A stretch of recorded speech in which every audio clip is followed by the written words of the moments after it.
China's industrial policy is now one of the most important trade stories around. Take a sector like shipbuilding. Over roughly a decade, China went from a bit player to dominating global production of the ships so critical for international trade. Shipbuilding is not alone. Over the 2000s, steel, aluminum, solar panels, and now electric vehicles all seem to have followed a similar script. China goes from zero to suddenly having a chokehold over the global industry. China's industrial policy must have provided an important boost for these sectors, according to some versions of this story. But how? Though China reportedly uses different types of subsidies, almost none of them can be seen by the naked eye. There are very few direct payments from the Chinese government to companies that would leave a paper trail. So how much of this China industrial policy story is fact, and how much is fiction? This episode explores an incredible new technique to measure China's industrial policy as applied to shipbuilding. How big were China's subsidies? Did the subsidies make Chinese firms do better? Even if not, did China's subsidies somehow make foreign firms do worse? To tackle all this, I will be joined by a very special guest. Myrto Kaluptsidi, Harvard University. Myrto Kaluptsidi is an economics professor at Harvard University. She's an expert on shipbuilding, on China, and on industrial policy. Today, Myrto is going to share an amazing new approach she has developed to identify and measure the size of China's industrial policy. She will also explain how China's massive subsidies for shipbuilding have impacted China, as well as the rest of the world. Hi, Myrto. Hi, Chad. You are listening to an episode of Trade Talks, a podcast about the economics of trade and policy. I'm your host, Chad Bown, the Reginald Jones Senior Fellow at the Peterson Institute for International Economics in Washington. Myrto, to start, tell us about the main types of ships used in international trade and how these ships deliver things differently from port to port. There is three main types of ships. The vast majority of ship production is in tankers, container ships, and what is called dry bulk carriers. So container ships are probably the ships that are most familiar to people. They're these huge floating boxes that are filled up with containers. These are aluminum boxes. And these containers are filled up with a vast array of different things. It's mostly manufactured goods. These will be iPhones, furniture, clothes. And these ships tend to work like buses. They follow an itinerary from port to port, and the trade is executed by a small number of companies. Tankers carry mostly oil, but also chemicals, gasoline. There you have, again, a huge hull of steel that is filled up with oil, and it does specific trips like a taxi from point A to point B. And finally, dry bulk carriers operate similarly to tankers, but they will do dry bulk instead of liquid bulk. So they will do iron ore, steel, grain, bauxite, and they will also work like taxi cabs. They will go from one point to another. Then there's specialized ships, cruise ships, and LNGs that carry liquefied natural gas are the other main categories.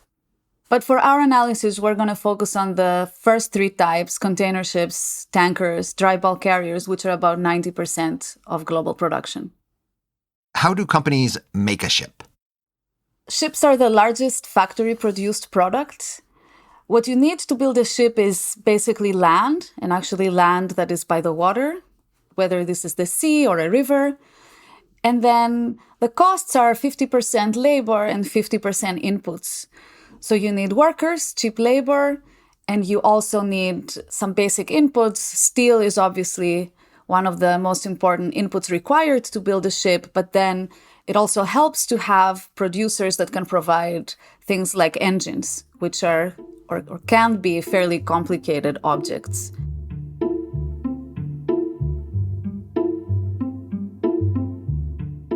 In which countries has shipbuilding taken place historically? So historically, shipbuilding has had a very interesting path. This is an industry where we've always seen 1, 2, maybe 3 countries dominating the market. So we start from the previous century with the UK being the largest producer. For the greatest part of the last 200 years, the UK, of course, has a strong maritime tradition. Of course, this coincides with the UK having an empire and trading a ton with its colonies. Then Europe also became a big producer. And then after World War II, Japan, in an effort to rebuild its industrial base, promotes shipbuilding, and shipbuilding in Japan becomes very, very big. South Korea follows suit in the 1970s. This is the first country where we see a disconnect between shipping and shipbuilding. South Korean shipbuilding from the very beginning was geared towards exports. And it's also worth noting that at this point, because of flags of convenience, most ship owners will have ownership that is different from flag registration. And so at this point, the shipping market has really become very flexible in terms where a ship owner is going to buy a ship. And so South Korea is the first country where actually most of the ships are not used domestically and are sold as exports to international ship owners. What was the global production landscape for the shipbuilding industry at the turn of the century? So at the beginning of the 2000s. In the early 2000s, the vast majority of shipbuilding occurs in Japan and South Korea. They are by far the dominant countries that control more than 80% of the market. Western European, Scandinavian, Eastern European shipyards have declined a great deal. They produce mostly niche products like high-end, complicated cruise ships, LNGs. And by the early 2000s, China is a small player in the market. They've started entering, and they control about 10% of the global market. At that point, in the early 2000s, what happens in China? In the early 2000s, China decides to start targeting shipbuilding. It decides it's going to be one of the so-called pillar industries of the country. And specifically, in 2002, Premier Zhu inspects the China State Shipbuilding Corporation, the CSSC, which is still a major umbrella that has many shipyards. And he points out, quote, China hopes to become the world's largest shipbuilding country in terms of output by 2015.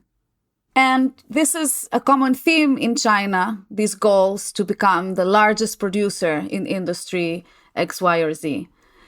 The major policy push comes in 2006 in China's 11th National Five-Year Plan, where China now directly and explicitly implements a series of industrial policies to promote shipbuilding. China says it wants to have the largest shipbuilding industry in the world by 2015, and it starts using industrial policy to help it get there. But why? There are lots of industries China could have chosen to prioritize with government subsidies, but did not. Why shipbuilding? It's hard to know. Interestingly, shipbuilding has been used in many cases as an industry that is being subsidized. So economists have a few theories that will justify industrial policy type interventions. Perhaps the most well-known and frequent one is the argument for an infant industry. So this is a situation where in a particular country, an industry is very young, and it has a lot of what we call learning by doing to do.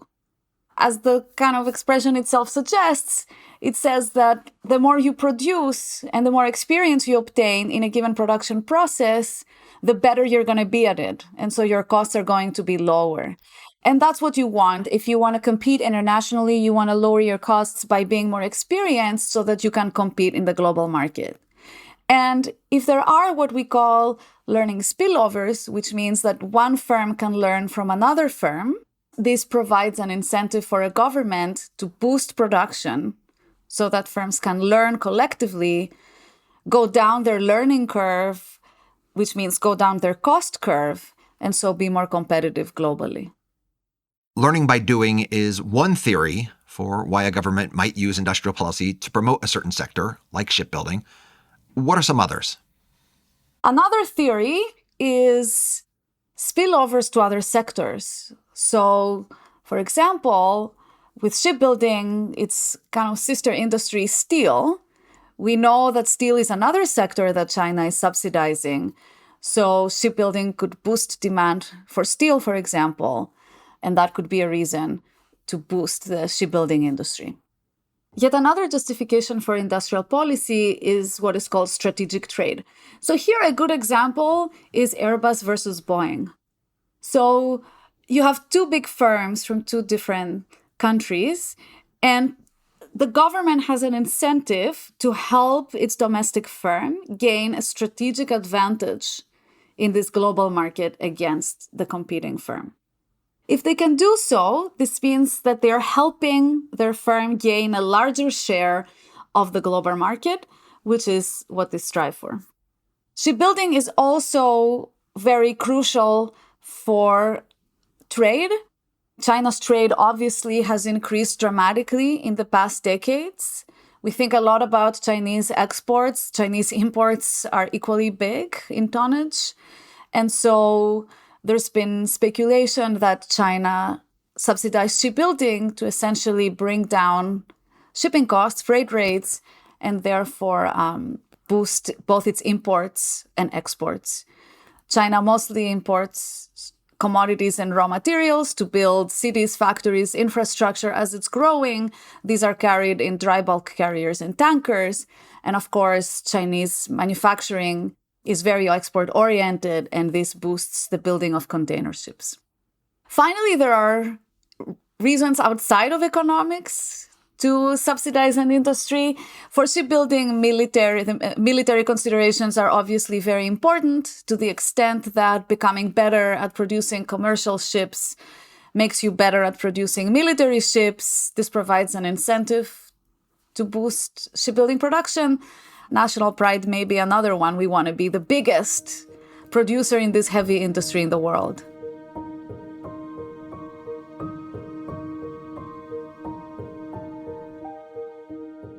There are then a lot of theories behind why China might have used industrial policy to develop a national shipbuilding industry. Some of these are non-economic, but some are economic, and I'll ask you more about those momentarily. But first, what about the exact policy tools? What types of policies did the Chinese government use to put this plan into action? So China did in shipbuilding what it did in many other industries. It intervened in several different ways, and I'll focus on four that I think were the most important ones. First of all, it made it easier for shipyards to enter. This means giving them free land or giving them land at very low prices in coastal regions. It also means simplifying licensing procedures, shortening processing times. So these subsidies, which we call entry subsidies, had a huge impact. In the next 3 or 4 years after 2006, we saw a massive entry wave of Chinese shipyards. This was about 30 to 40 shipyards per year. Compare this to Japan and South Korea, where we barely saw one new shipyard per year. The numbers are really staggering. I actually remember at the time I was doing my PhD, I was interviewing several ship owners, and they were describing how they would place orders for new ships at these Chinese shipyards, which they called greenfield yards. They were taking orders, and at the same time, the shipyard was being built, because they only had the land and they were all getting the rest of the infrastructure in place while starting to build new ships. Incredible. This is a boom period for trade, so the number of shipyards are expanding. But in major producing countries like Japan and Korea, this expansion was one shipyard per year. And in China, because of these entry subsidies, it was 30 to 40 new shipyards per year. Okay, entry subsidies are one example of how China deploys industrial policy. What are some others? The second type of subsidies that were very relevant for shipbuilding were production subsidies. This essentially is measures that are meant to boost directly the production of a given yard. And we can think of this as subsidized material inputs. For example, take steel. Steel is a major input into producing ships. The steel sector in China is also heavily subsidized. There are several state-owned enterprises here that can sell steel to shipyards at below market prices. The other form of production subsidies that is relevant here is export credits. A ship costs several millions of dollars. It's not a cheap asset. Very often, ship owners need loans to buy ships. So basically, ship owners across the world could get cheap financing to buy these Chinese ships from Chinese shipyards through the collaboration of Chinese shipyards and state-owned Chinese banks at the direction of the Chinese government. The third types of subsidies we think of as subsidies to investment, capital investment. And so here, this is basically very cheap loans that shipyards could get from Chinese banks. These loans are crucial to expand the infrastructure of the shipyard, buy cranes, and enter into the production of more specialized ships that needs more complex equipment. Fourth and final, China has used what is often called a white list. Now, what's a white list? It's essentially part of a consolidation policy where the government picks winners. And so it picks a set of firms and it prioritizes these firms into benefiting from these types of subsidies.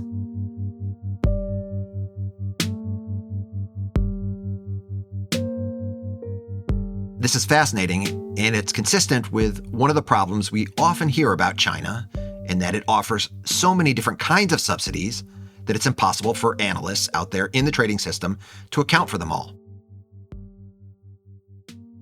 Also, the Chinese system is so opaque that there is no way to see the government paying this many dollars to this company for the company to then go and do something like buy steel or make ships. In your research, how do you get around these challenges? So this is an absolutely critical point, and it is really at the core of our research. So one of the main challenges we have encountered while working on Chinese industrial policy is the opacity of this policy. Okay? So we have very little or even no information on any direct or in-kind subsidies. In plain words, we just don't observe the amount of money or the exact ways in which the Chinese government helps Chinese firms.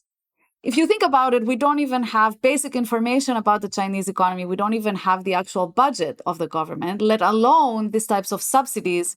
The first part of our research is to actually try to infer and measure the subsidies that the Chinese government gives to Chinese firms.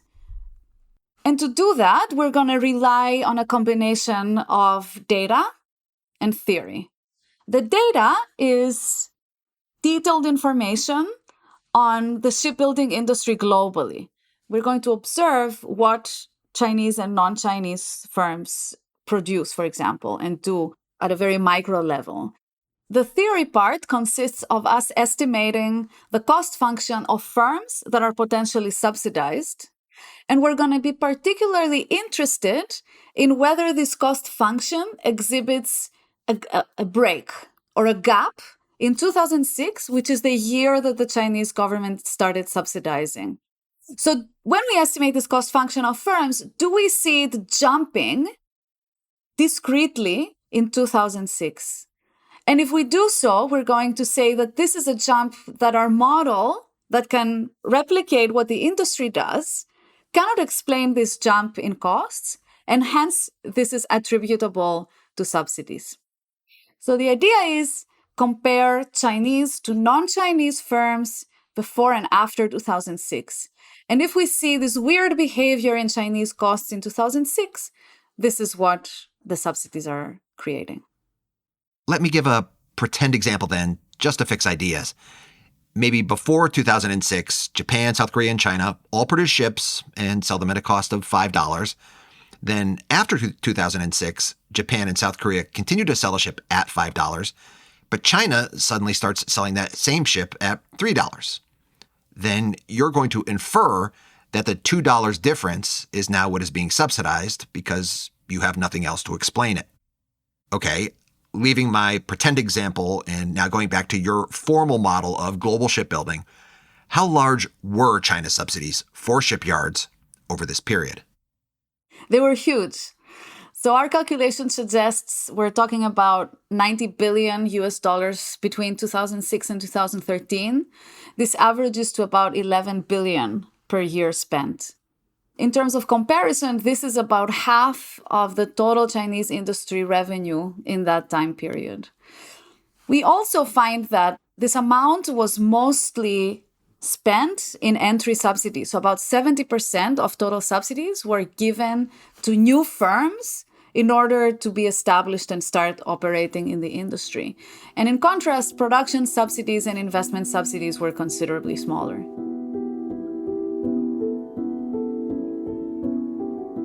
You found evidence that China was providing massive subsidies to its shipbuilding industry.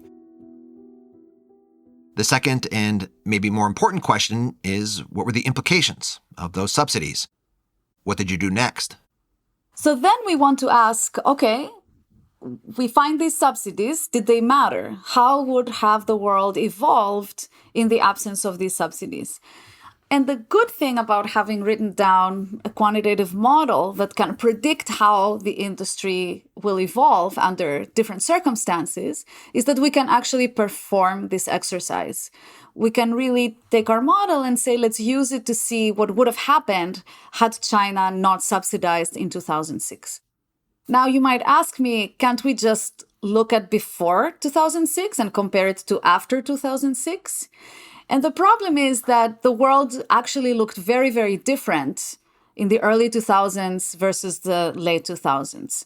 To give you one example, during 2006, we saw one of the biggest commodity booms. So this was a time period where China was growing very fast. Its imports were growing very fast for raw materials and commodities. And this by itself created a huge demand for new ships that were absolutely necessary to execute this increased trade activity. So we need to control for that. We need to be able to say, even during this period of peak demand for ships, how did subsidies affect the evolution of the industry? What did you find? The industrial policy had a huge impact. So within a few years, China became the leading shipbuilding producer. China easily beat the 2002 goal of becoming the largest producer by 2015. In fact, they beat it in 2009, a whole 6 years earlier than their original target. It dominated the market with the largest market share, production shot up, entry shot up, investment shot up. At the same time, the actual return of the policy was very low. So if you look at the industry profitability, you would see that actually firm profits barely increased. This Chinese industrial policy has now resulted in Chinese shipyards taking over global production, but its firms are barely profitable, even with the subsidies? Why did this happen? These two things don't seem to line up. This increase in output and production does not translate necessarily to efficiency gains or profitability gains. And in fact, when we compute the return of this policy, so what are your cents on the dollar, we find very low returns. The main reason for this has to do with the entry subsidies. What China did was it subsidized the entry of many new shipyards. And in fact, we saw hundreds of new Chinese shipyards appearing after 2006. What this led to was a very fragmented industry structure. So instead of having a few large conglomerates like South Korea, China had hundreds of very small firms with very low scale of production.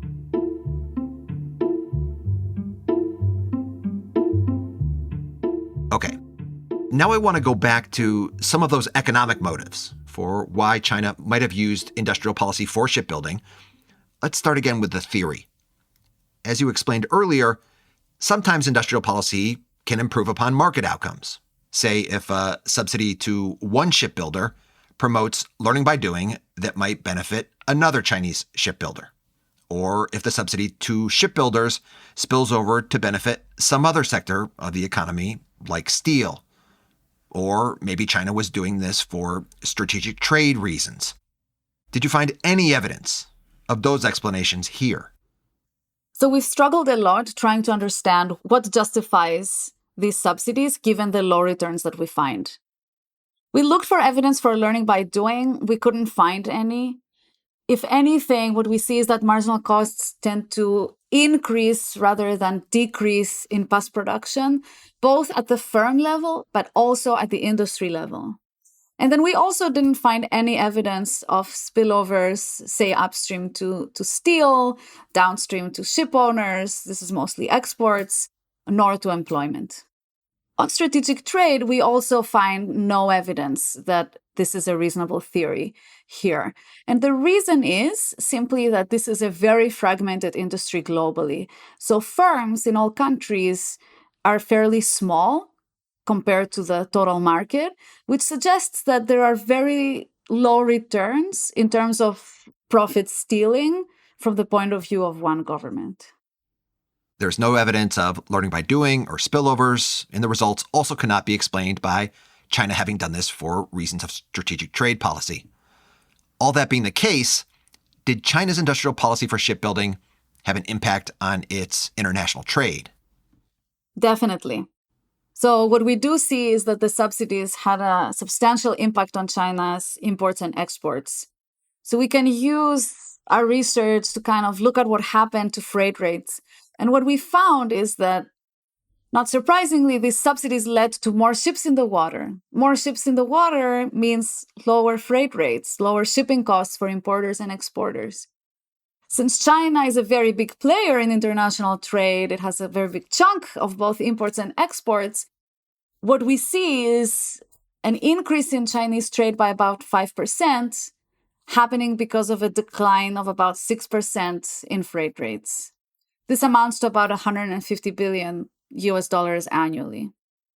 Now, this is more trade. I can't tell you if this is good or bad. This is more trade. It's not welfare. We cannot say that more trade necessarily means higher welfare from the world.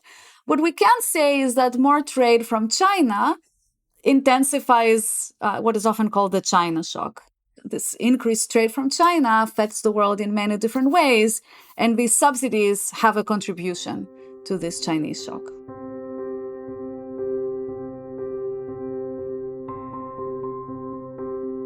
I want to dig more into the international implications of these Chinese subsidies for shipbuilding. These are the spillovers, or externalities, that China's policies impose on the rest of the world. Let's start with potential winners. Are there some out there who benefit from China's subsidies for shipbuilding? So in some sense, our results suggest that China did the world a favor, right? It brought ship prices down somewhat. It's not a huge effect, but it did bring ship prices down. This decline in ship prices trickles down and brings a decline in freight rates. So shipping costs for importers and exporters globally are going to go down from the higher supply of ships. And so from that perspective, consumers of ships and of shipping services are going to benefit. I should note that this is not a very large benefit that we compute, but it's there. Are there losers in other countries from China's subsidies? The losers here are obviously Japan and South Korea. They lost substantial market share. Japan's market share in particular declined pretty dramatically after 2006. So let's suppose that these countries produce exactly the same ship, exactly the same dry bulk carrier, which are actually fairly commoditized products, dry bulk carriers. The Chinese subsidies increase production, but a good chunk of this increase in production is actually stolen from Japan and South Korea. So the same bulk carrier that used to be built by Japan is now being built in China. So we get the same product at a higher real cost net of the subsidies. And this reallocation of production did happen at a very high cost because Japan and South Korea were actually more productive at producing ships. In other words, the increase in China's market share, part of it is an actual increase in producing more ships overall, but 70% of that increase in market share is in fact market share that is stolen from Japan and South Korea. Yes, Japan and South Korea lose market share and so have a reason to be upset by China's subsidies. But another concern you are identifying is from the perspective of global efficiency. China's subsidies are taking shipbuilding away from efficient firms producing at scale in Japan and Korea. The subsidies end up moving production to this highly fragmented Chinese industry, with lots of small, unproductive firms with yards that are not operating at scale and which suffer from excess capacity. Okay, going back again to the Chinese perspective, can you tell us more about the sequencing of these various industrial policy instruments the Chinese government used for shipbuilding? So in 2006, China starts subsidizing shipbuilding. They begin doing so with entry subsidies. These entry subsidies are open to any firm. And so a lot of firms take up these subsidies and enter.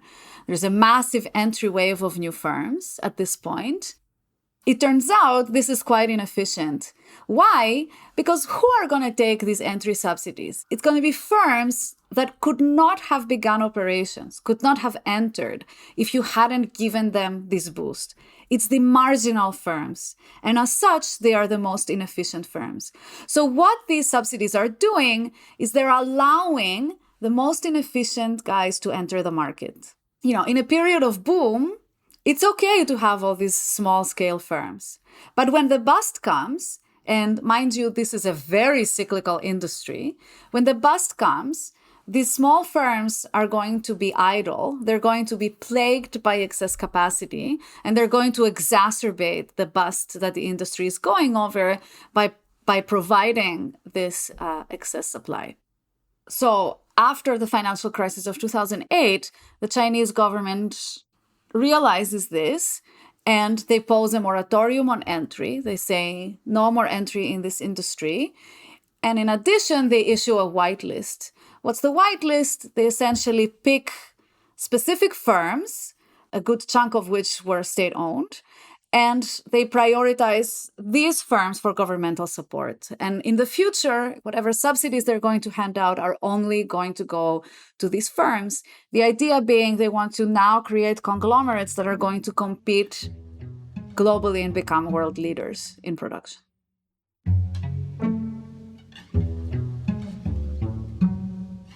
The way China implemented its industrial policy for shipbuilding beginning in 2006 was to start with a lot of entry subsidies, a little production and investment subsidies, and then the eventual consolidation policy of the whitelist. Another thing you do in your research is to imagine China had chosen a different combination of subsidies for shipbuilding. How do you do that, and what do you find? The example of shipbuilding, I think, provides actually a very nice example for how hard it is to design these types of policies. If you're going to do them, there is a question of how do you actually do them. And this story of China using some measures, then changing course, nicely illustrates how hard it is to know what works and what doesn't, and in which ways. So what we do in our research is try to evaluate the performance of different types of policies and policy mixes. And to do that, we essentially look at the net returns of the policy. And by that, what I mean is what is the net lifetime profitability of shipyards over a long horizon, over what is the cost of providing these subsidies. And once we have this measure, we can compute it under different scenarios. So what if you did only production subsidies? What if you did a mix of investment and production subsidies? What if you do permanent versus temporary subsidies? What if you target firms? And what we find is that entry subsidies are probably the least efficient way to subsidize an industry.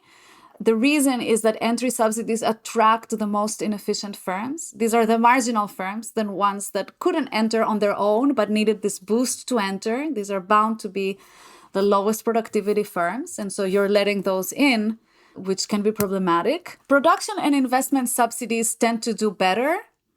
In fact, if the objective of the government is growth, is output, you just want a big industry, even in the case of Chinese shipbuilding, you have positive returns. The reason is that these types of subsidies end up being taken by the most efficient firms. These firms grow and industry composition becomes better. It is tilted towards more productive firms. This also suggests that if you're a policymaker, you may want to target the firms that you're subsidizing. You don't want to do blanket policies. Now, of course, you might argue in some countries you might have political economy considerations, you might worry about targeting firms, but if we abstract from that and you could really target the most productive firms, this is something you would like to do as a policymaker. China did finally get to the stage of targeting firms and picking winners when, as you mentioned, it adopted its whitelist consolidation policy after the global financial crisis. But did China target the right firms? What did you find there? What we find there is that, again, targeting is good. So you do want to target specific firms and only allow them to benefit from the subsidies. However, when we look at the actual firms that were chosen by the Chinese government, we see clearly that they were not the most productive firms. And that, in fact, if anything, the list was tilted towards state-owned enterprises more than what was optimal. We also explore a scenario of a hypothetical whitelist that actually chose the firms that were most productive before 2006. And what we see is that this whitelist outperforms the actual list chosen by the government. China's industrial policy approach for shipbuilding. Was this a unique one-off experience? Not at all. Shipbuilding is actually a typical example of what China was doing in the 90s and 2000s. So what we saw then in several sectors, including solar panels, steel, auto parts, was that China essentially, through entry subsidies, intervened in these industries and created fragmented market structures. You would have all the Chinese provinces, each would have its own steel industry and its own auto parts industry and its own solar panel industry, all consisting of many, many small firms. This shifted substantially after the financial crisis. And the current Chinese plan, the Made in China 2025, is actually taking a very different orientation towards creating big firms that are going to be world leaders. It also shifts to more high-tech sectors.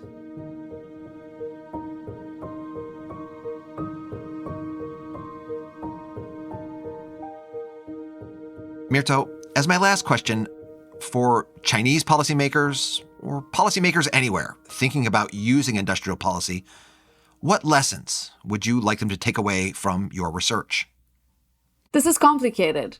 I think there is a first question, which is about should one engage in this type of policy or not? And I think it's important to know what it is that we're trying to achieve, what it is that we're trying from an economics perspective. Is there something in the market that we're trying to correct? And is this the right way to correct the problem? The second question is, okay, now you're going to engage in industrial policy. How do you do it? And I think our work from an economic standpoint does provide insights into parameters of this problem. An important message is that design is hard. There are many aspects that come into this, such as how different firms are, the cyclicality of the market, the different types of measures and instruments that one can use. The important message is that one needs to consider all of these together when designing such a policy. Of course, a caveat is that there's obviously factors that have nothing to do with economics that come into this, like geopolitics. And of course, this gets us into a much broader discussion.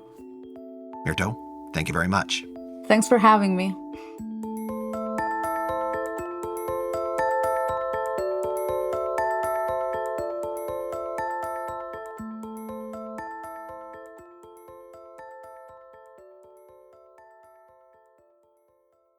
To conclude this episode, I wanted to make one last point. Mirto's innovation here is incredible. For a long time, on the issue of China's subsidies, the WTO system has just been stuck. The United States, European Union, Japan, and other countries have been complaining about China's subsidies, but unable to do anything constructive about them. First, no one has been able to measure their size, or how big China's subsidies are.